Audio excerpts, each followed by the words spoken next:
Hello my fiery friends, the Infernoman here with the latest in budget deck technology. And for today's deck tech, we're going to be jumping into the Midweek Magic Event for the best, and I will definitely say, the best format they have, Historic Artisan. Wow, has it been a long time since we've done a Midweek Magic Event? But in any case, of course, this means that it's perfectly within our wheelhouse, because we won't have to worry about any rares or mythics for the event. So, join me today as we play a semi-spicy deck that we're going to be rocking today. This is a Knight's Tale.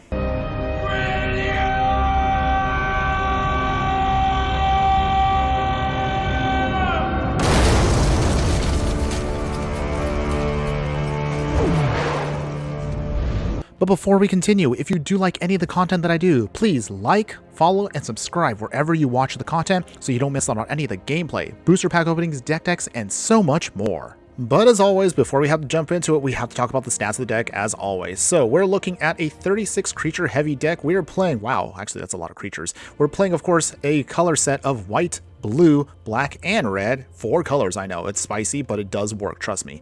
We're looking at an average mana curve of about 2.0, and as I mentioned earlier, again, 36 creatures, 4 instants, and only 20 lands.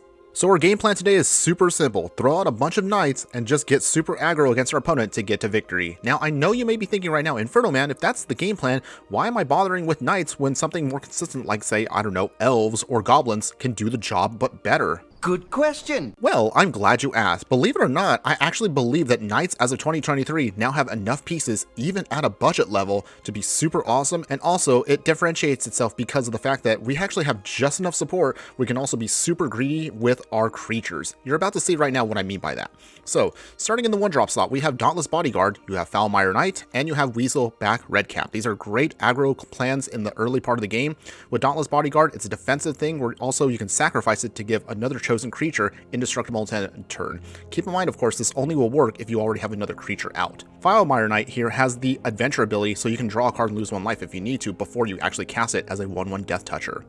Weaselback Redcap here is a 1 mana 1/1. Doesn't really look like it does much, but you can pump it up with 2 mana to give it a +2/+0 to make it a little bit more aggro in the early game. In the 2-drop slot, you actually have some lords here. Inspiring Veteran here gives our Knights +1/+1, and same with Marshal of Zhalfir. The only major difference, of course, with this card is you can also pay 2 mana and tap it to tap another target creature and get that out of the way. Great for getting blockers out of the way to ensure we can get to our victory.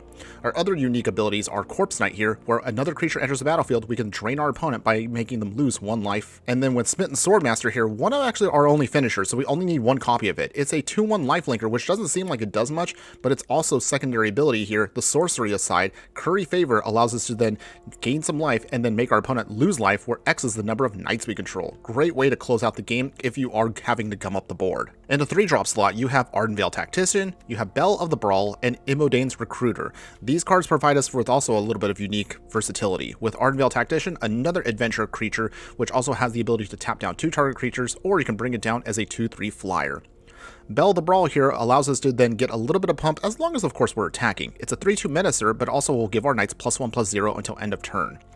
Imodane's Recruiter here can enter the battlefield, and same thing like Belle of the Brawl, will also give our creatures a +1/+0 pump and gain haste until end of turn, as a also 3 mana 2/2. Or you can use its sorcery side, where the adventure says you can create 2 2/2 Knight White Knight creature tokens with Vigilance. And then finally, in the 4-drop slot, you have 2 copies of Resolute Rider here, a 4 mana 4/2 with the ability to either gain lifelink until end of turn, or it can gain the ability to be indestructible until end of turn.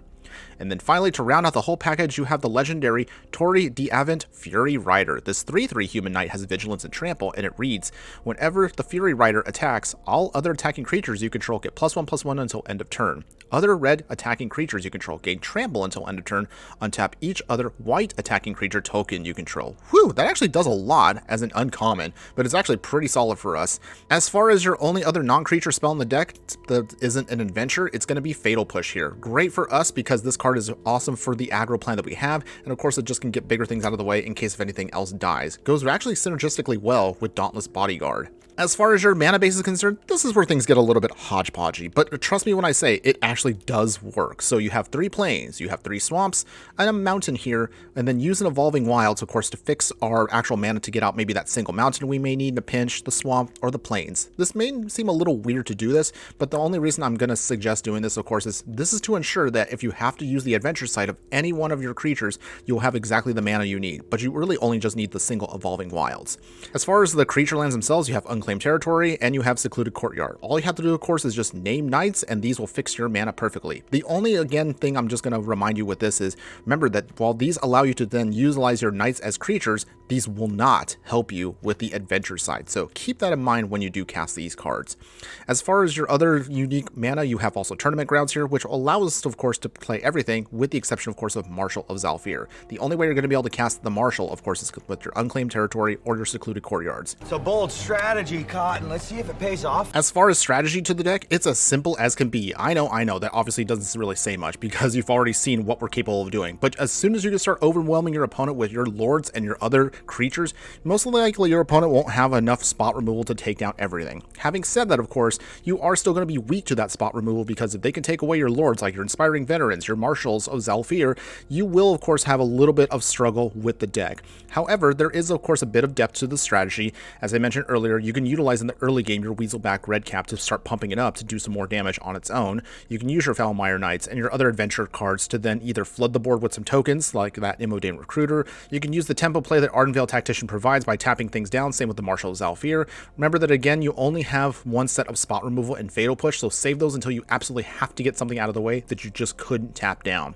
Finally, of course, once you get that single copy of Smitten Swordmaster, if you are having to deal with a gummy board, just make sure to save that until the very end you can, as soon as you are able to then plop that down to ensure that you can do a little bit more damage with Corpse Knight, and then take advantage of that sorcery ability. Remember, it only costs a single black mana, so as soon as you have just enough creatures out on the battlefield, you can then life gain and drain to then refuel yourself, make sure that you can survive maybe even the backswing, and then push through as much damage as you can to finish off your opponent. Oh, and of course, real quick to wrap it up, I actually did have so much fun with this deck, even at a budget level. I actually put together something that you can use in the sideboard if you actually do want to play this in best of 3 and still maintain the budget. So if you want to do this, you can then put in some Deafening Silence, of course, just to slow down control decks out there and combo decks. Knight of Dusk Shadow here can then turn off life gain decks and make sure that our aggro plan goes through.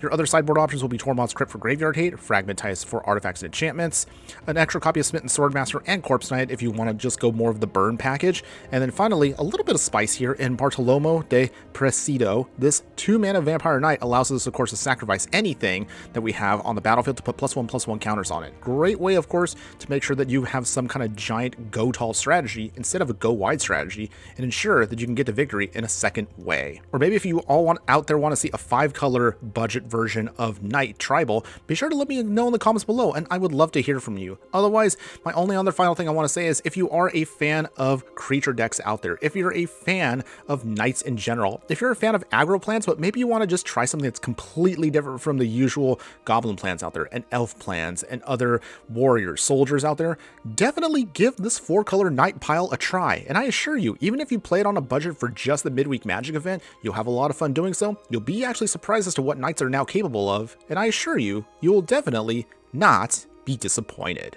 That's all I have for you today. Thanks again for watching, everyone, and just remember that no matter what you do play in the game of life, always be sure to burn bright. Later.